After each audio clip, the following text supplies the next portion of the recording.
And welcome to Storytime with Saturena.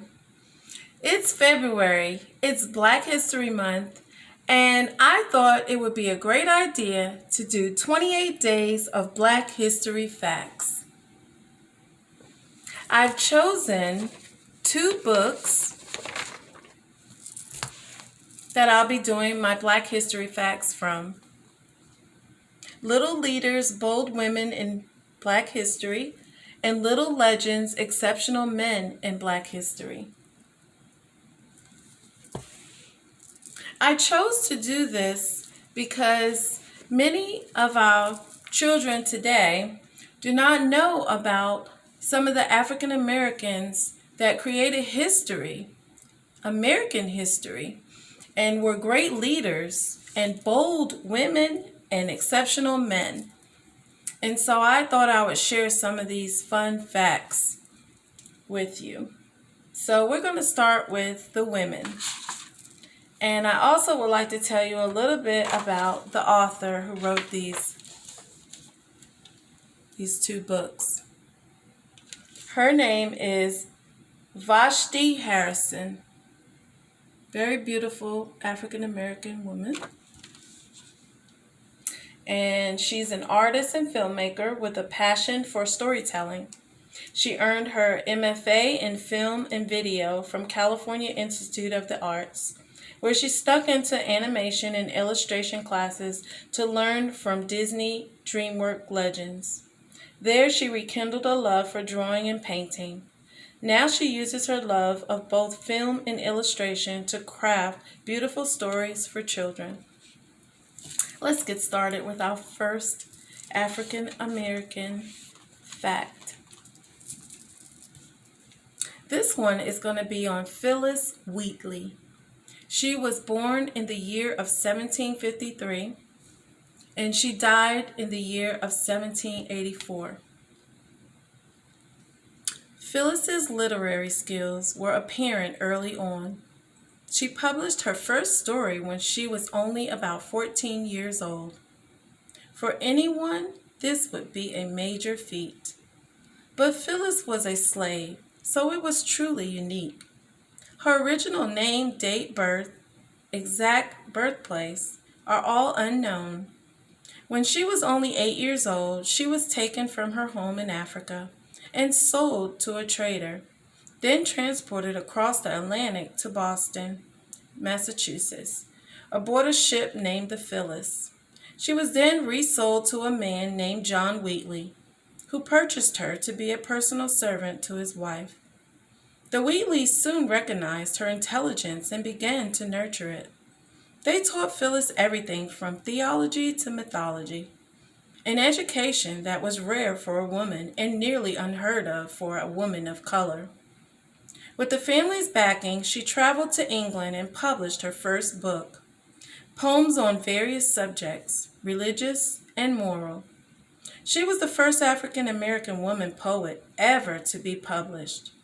She corresponded with George Washington and the famous French writer and philosopher Voltaire, who called her a master of English verse. Her work was so powerful that abolitionists used it as an example of the intelligence and promise of Black people. In 1767, she was emancipated. Unfortunately, she struggled financially and lived in the poverty for the rest of her life.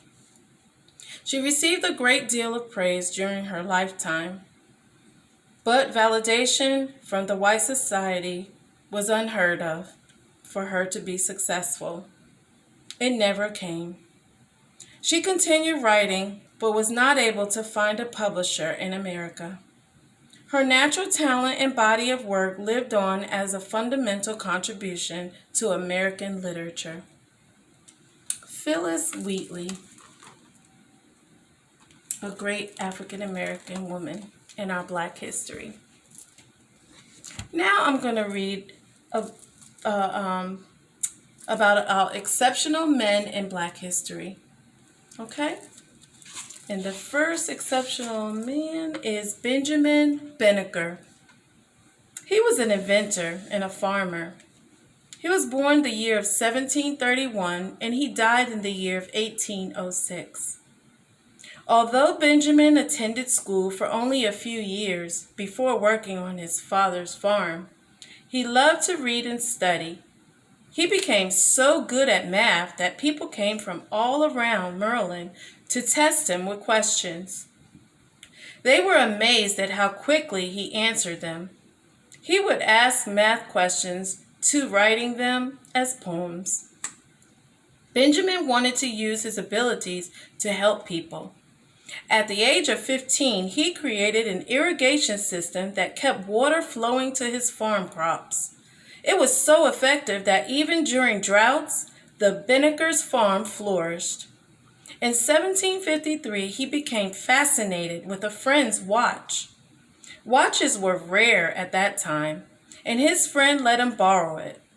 Benjamin studied the watch and eventually built his own full-size clock, the first built in America. News of Benjamin's clock spread throughout Maryland, and he was approached by George Ellicott, a landowner and an amateur astronomer. The two became friends, and George lent Benjamin some of his astronomy equipment and books. Benjamin became obsessed with the stars, lying down outside all night to observe the skies, then going to sleep after dawn. When people saw him in bed during the day, they thought he was lazy. As his knowledge grew, Benjamin even spotted errors in George's books. Around 1791, Benjamin wrote a chart of the movements of stars and planets. George's cousin Andrew read it and asked Benjamin to be his assistant for a very special project, surveying and designing land that would become Washington, D.C., the young nation's new capital. Benjamin agreed, and they set to work. When his project with Andrew was over, Benjamin returned home and worked on an almanac, a book about upcoming natural events. He used his writing to speak about the injustice of slavery and defend the humanity and intelligence of Black people. Benjamin was an exceptional scientist and inventor who, through quiet observation and diligent work, helped shape American history. Benjamin Benneker. Well, I hope you enjoyed listening to those Black history facts, and I'll be back for 28 days in February, each day telling you a Black history fact. Bye-bye, and I'll see you next time.